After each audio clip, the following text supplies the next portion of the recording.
accountability buddies, to vlog number 28.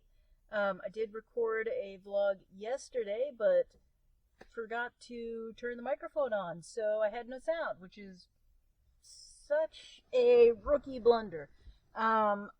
So let's see, what did I do yesterday? We ran all kinds of errands. We ran all kinds of errands, and when I went out, I found that a lot of the sidewalks still weren't clear, and it was warm enough that some of the ice had melted, and we'd gotten snow on top of the ice that hadn't yet been cleared, which meant the sidewalks were super treacherous, just super slippery. Also, I think I mentioned this before, the waterproof boots that I had were developed a hole in the bottom, so I don't have waterproof boots anymore.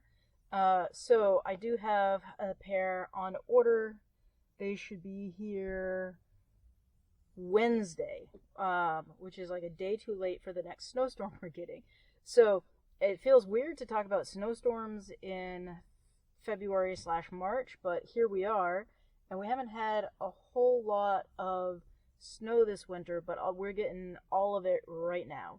So we're supposed to get another 4 to 8 inches tomorrow, but I don't want to make this a weather report.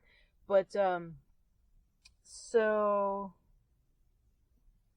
that's my coworker. So yesterday I did not go for a walk because the sidewalks were just too dangerous. So what I did instead was I rode my bike on a trainer, which is the most miserable way to ride a bike anyway. But because I haven't been on a bike in months at this point, it just was brutal. Not the riding aspect. My legs felt great. I felt good on the bike, except the saddle. I'd gotten a new saddle for it just before winter.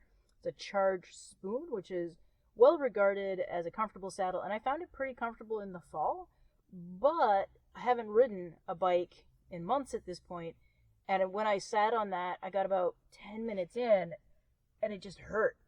And my butt still hurts today. So your butt gets comfortable in the saddle, but it does take a while. So that is a thing that I'm gonna have to deal with. I did, along with the boots that I ordered a gel seat cover to go with it, which will make a huge difference because I foresee that I am going to be riding the stationary bike. The bike on the trainer, a lot over the next few weeks because we're having more cold weather. It's only 30 degrees today, and we're supposed to have colder weather coming up, and on top of that, more snow and rain we're predicted for. So not really looking forward to that, but I do want to have an option for days when I can't get out and walk. Now, the problem with all of that is that my Fitbit does not detect riding a stationary bike. It will detect riding an elliptical that has arms on it, but it can't detect riding a stationary bike, which is kind of a problem for me. But so I'm gonna have to figure out a way to kind of track that. As I know I did, 20 minutes on the trainer last night, but my Fitbit's not counting that. It kind of counted it, but not really, because it was trying to do a GPS thing when I tried to track bike riding. So it will track a bike, but I've got to have a GPS on there, and then it'll tell me everything I need to know. So I might need to install a bike computer onto the back tire of that bike so that it will tell me how fast I'm going. Yeah, that's all a thing, which is super annoying.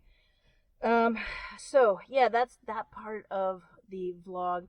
Let's talk about the second part of the vlog that I kind of want to talk about, and that is one of the changes that I have made in my life that has made a huge amount of difference, and that's breakfast. And specifically a specific type of breakfast, and that is the shakes.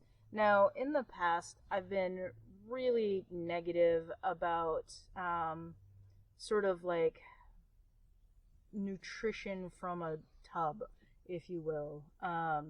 It's sort of like, I can't think of the word. But like, yeah, you know, those the shakes and the powders and the things like that. I've been really negative about it.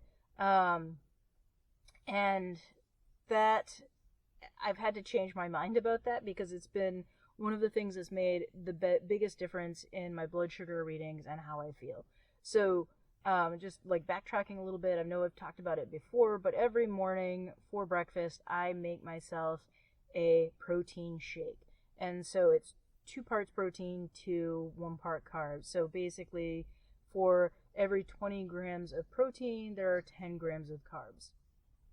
10 to 15 grams of carbs, which for me feels pretty good.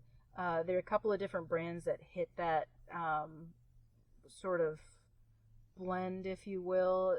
Orgain is my favorite. It has the best flavors. Then Koss hits that like sort of numbers for me. And then what's the other one? I can't remember the other brand. But there's another. There are a bunch of brands that have that sort of like protein to carb ratio. A lot of other brands have, you know, equal numbers of proteins to carbs, or way fewer carbs, because they're intended for blending with fruits or veggies as part of your morning shake. And I don't do that. I need to have that set for me. And so the shake just makes it really easy for me to manage my morning carb intake and my morning calorie intake. Also getting the 20 grams of carbs in with the 10 grams of, or 20 grams of protein with the 10 grams of carbs, means that my blood sugar levels kind of stay even until about lunch, when I get hungry. So that's just some stuff to like kind of think about in terms of like engineered nutrition. That was the word I was looking for before, engineered nutrition, because I've been super negative on the engineered nutrition front. But honestly, it was one of the biggest changes I made, and one of the best changes I made in my diet was going for that engineered nutrition. And so it works for me. It may not work for you. Maybe you're someone who can do, you know, breakfast burritos. That's something that I've used in the past. Breakfast burritos, you know, just keep them frozen, and then, you know, get up, make the coffee, throw one in the toaster oven. And that works pretty well too. But you have to be organized enough to do that, and also have enough restraint that you're not loading it up with carbs after you know, put it in, or before you put it in the wrap.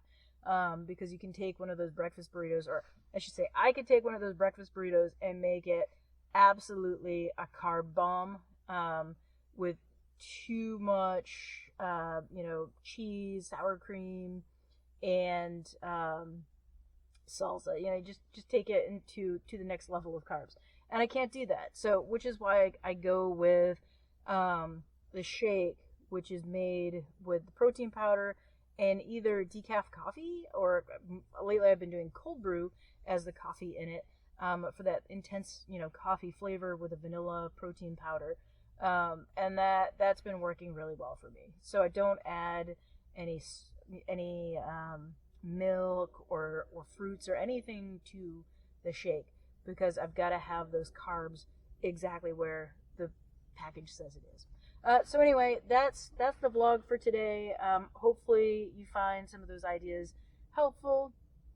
I hope that you've enjoyed this, and I appreciate everyone for watching, and I appreciate all of the likes and subscribes and support. I kind of live for that. It helps make me feel accountable. I mean, making the vlog makes me feel accountable. Another thing, I've been using DaVinci Resolve for editing, and I think the vlog is good for learning how to use that program. It's not easy. There's a huge learning curve when compared to Adobe Rush, because Adobe Rush is just super simple to use. It's made for short stuff.